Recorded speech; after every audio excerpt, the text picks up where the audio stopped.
Assalamualaikum warahmatullahi wabarakatuh. Jamaah Jumat yang dimuliakan Allah.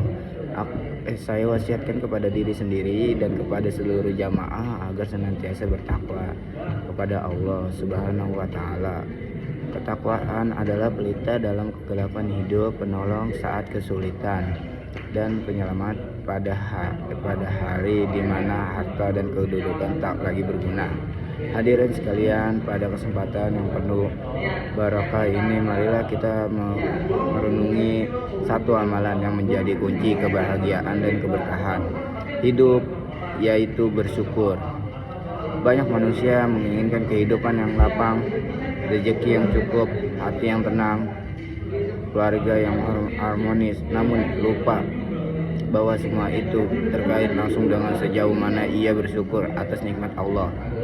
Allah Ta'ala berfirman, dan jika kalian menghitung nikmat Allah, niscaya kalian tidak akan mampu menghitungnya.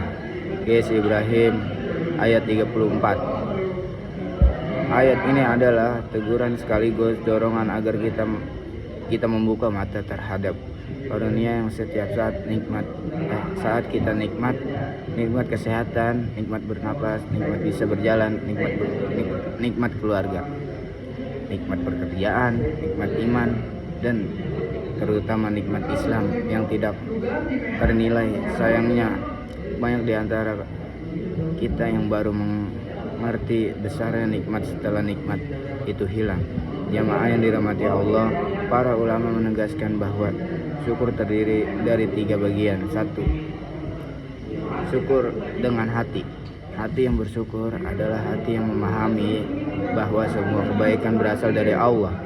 Tidak ada rezeki yang datang hanya dari kecerdasan, kerja keras, atau kedudukan kita. Banyak yang cerdas tetapi sempit rezekinya. Banyak yang kuat tetapi hidupnya penuh kesulitan. Semua itu menunjukkan bahwa hasil usaha tergantung pada izin dan kasih sayang Allah. 2. Syukur dengan lisan. Mengucapkan alhamdulillah bukan sekedar formalitas tetapi bentuk pengakuan yang menenangkan jiwa. Lisan yang terbiasa memuji Allah akan dijauhi dari keluhan dan ucapan yang sia-sia. Rasulullah SAW mengajarkan agar kita mengucapkan alhamdulillah dalam keadaan lapang maupun sempit, senang maupun sedih, sebab syukur lisan memperkuat syukur hati. 3. Syukur dengan perbuatan. Inilah puncak syukur. Bila Allah memberikan harta, gunakan untuk kebaikan. Bila diberikan ilmu, ajarkan kepada orang lain. Bila diberikan kesehatan, gunakan untuk beribadah. Bila diberikan waktu, manfaatkan untuk mendekat kepadanya.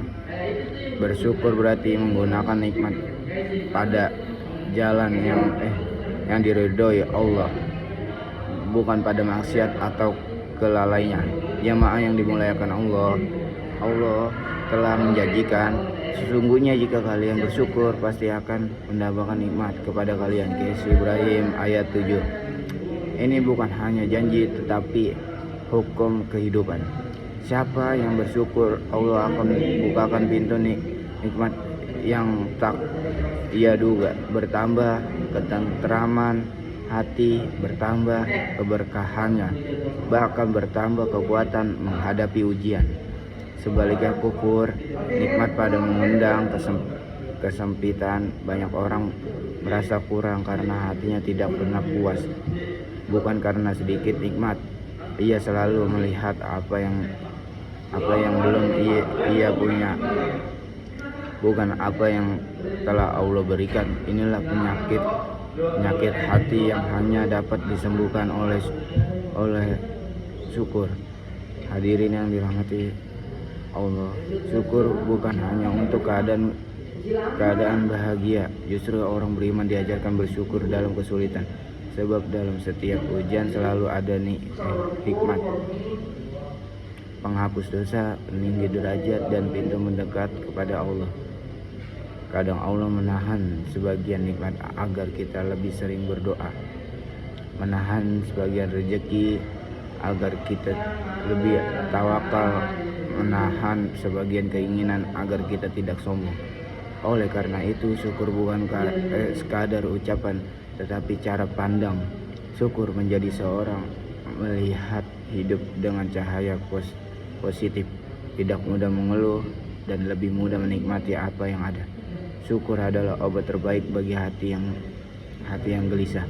Cara praktis melatih syukur. 1. Biasakan melihat orang yang keadaannya lebih sulit daripada kita. 2. Ngurangi keluhan, ganti dengan alhamdulillah. 3. Jadikan nikmat sebagai sarana ibadah, bukan kesombongan. 4. Jadwalkan waktu merenungi nikmat setiap hari, walau 1 menit. 5. Awali pagi dengan syukur dan akhiri malam dengan syukur. Jamaah Jumat yang dirahmati Allah, kalau kita ingin hidup penuh keberkahan, hati tenang, rezeki lapang, dan keluarga harmonis, maka muliakan dengan perbanyak syukur. Syukur adalah menjadi sedikit terasa cukup dan banyak terasa berkah.